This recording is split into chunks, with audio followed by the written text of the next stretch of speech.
ఉద్యోగుల సమస్యలపై బీఆర్ఎస్ శంకారావం.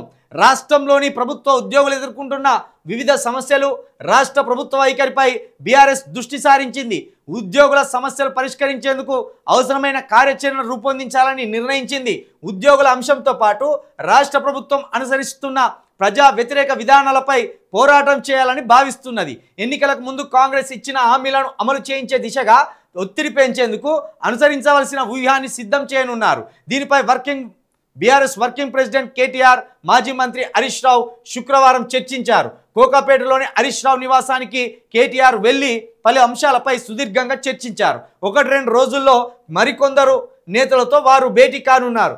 నిన్న 2 గంటలకు పైగా హరీష్ రావు గారు, కేటీఆర్ గారు సమావేశమైనలు. ఇక్కడ వార్తా ఉద్యోగుల అంశాలపై అని రాసి హరీష్ రావు గారు, కేటీఆర్ గారు సమావేశమైనలు అన్నారు. అయితే దీనికి సంబంధం లేదు, కానీ వాళ్ళది వేరే మ్యాటరు. ఇంకో పేపర్కి పోయినాక దాన్ని వర్ణిద్దాం. కానీ ఇక్కడ నిరుద్యోగుల సమస్యలు పట్టించుకుంటే లేదు, కానీ బీఆర్ఎస్ ఉద్యోగుల సమస్యలు కావాలట. జంబో డిఎస్సీ వేస్తామని చెప్పిండ్రు రాష్ట్ర సర్కారు. వేసిందా జంబో డిఎస్సీ?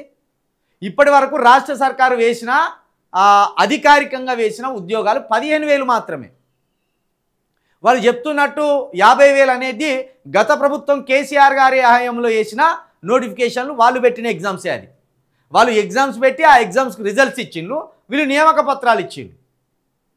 అంటే వీళ్ళు వేస్తే కేవలం 15,000 రూపాయలు, 15,000 ఉద్యోగాలే.